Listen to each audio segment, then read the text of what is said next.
সুবহানাল্লাহ, আলহামদুলিল্লাহ, লা ইলাহা ইল্লাল্লাহ, আল্লাহু আকবার। পড়েন সুবহানাল্লাহ, আলহামদুলিল্লাহ, লা ইলাহা ইল্লাল্লাহ, আল্লাহু আকবার। এই চারটা জিকির হচ্ছে শ্রেষ্ঠ জিকির। শ্রেষ্ঠ তো শ্রেষ্ঠই তো পাইছেন, আর এদিক ওদিক তাকান কেন? পড়েন ইচ্ছা মতো।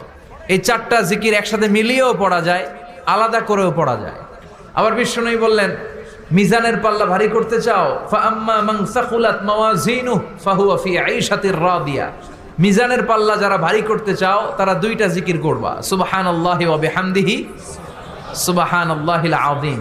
এই দুইটা শব্দ কালিমাতান হাবিবাতান ইলার রহমান, আল্লাহর কাছে খুব প্রিয়। সাকিলাতানি ফিল লিসান, এই জিহ্বার মধ্যে এই শব্দ দুইটা উচ্চারণে খুব সহজ, খুব পাতলা। সাকিলাতানি ফিল মিজান, কিন্তু এই শব্দ দুইটা মিজানের পাল্লায় রেখে দিলে অনেক ওজন হয়ে যাবে। সুবহানাল্লাহি বিহামদিহি, সুবহানাল্লাহিল আযীম। পড়তে রাজি আছেন তো? প্রত্যেক ফরজ সালাতের পর আয়াতুল কুরসি পড়বেন। কি পড়বেন? মুখস্থ আছে না? এটা পড়ে ফু দিলে কোনো জিন পড়ি, ব্ল্যাক ম্যাজিক কোনো কিছু আপনারা ধরতে পারবে না। বিশ্বনবী বলেন, মান কারা আয়াতাল কুরসি দুবুরা কুল্লি সালাতিন মাকতুবা লাম ইয়ামনাহু মিন দুখুলিল জান্নাতি ইল্লাল মাউত। প্রত্যেক ফরজ সালাতের পরে কেউ যদি আয়াতুল কুরসি পড়ে, তার জান্নাতে ঢোকার ব্যাপারে আর কোনো বাধা নিষেধ থাকে না।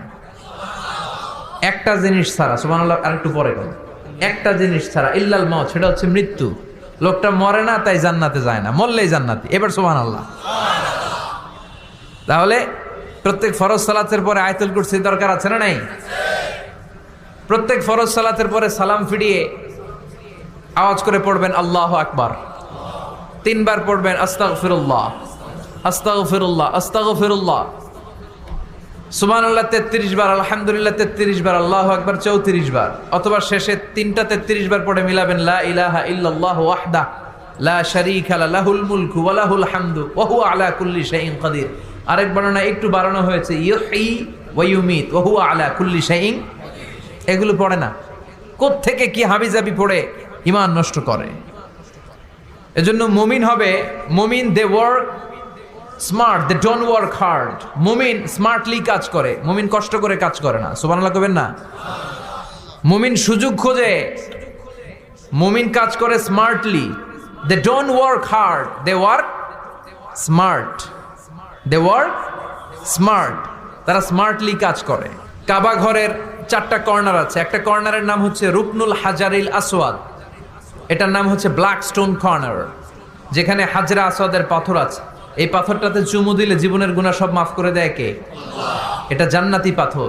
কিয়ামতের দিন এই পাথরকে আল্লাহ একটা জিহ্বা দিবে, ঠোঁট দিবে, 2টা চোখ দিবে, আর কিয়ামতের দিন আল্লাহর সামনে দাঁড়িয়ে এসে সাক্ষ্য দিবে যে আল্লাহ তোমার এই বান্দা আমারে চুমু দিয়েছিল, এ দিয়েছিল, এ দিয়েছিল, এদের সবাইকে মাফ করে দাও।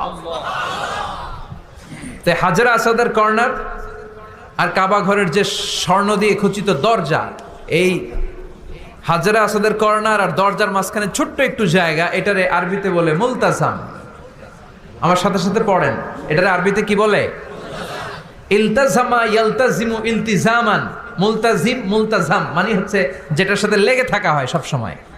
সাহাবারা এই জায়গাটার সাথে লেগে থাকতেন, পেট লাগিয়ে, গাল লাগিয়ে, চোখ লাগিয়ে, মুখ লাগিয়ে কাঁদতেন আর দোয়া করতেন।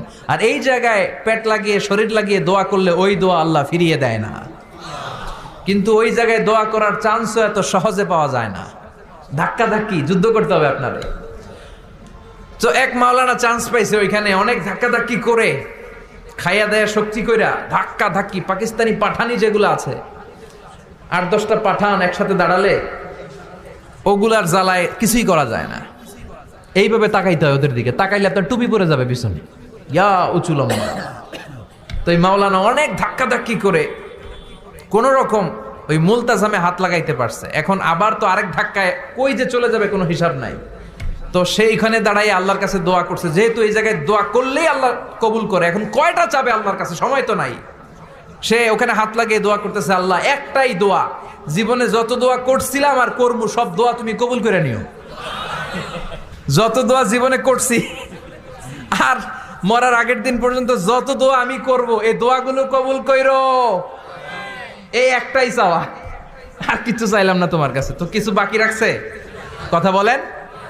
The believer, they work smart, they don't work hard. বিশ্বাসীরা স্মার্টলি কাজ করে, ওরা শক্তি খাটিয়ে ঘাম ঝরিয়ে কাজ করে না, ওরা সুযোগ খোঁজে, ওরা ঝোপ বোঝে কোপ মারে, ঠিক কি না?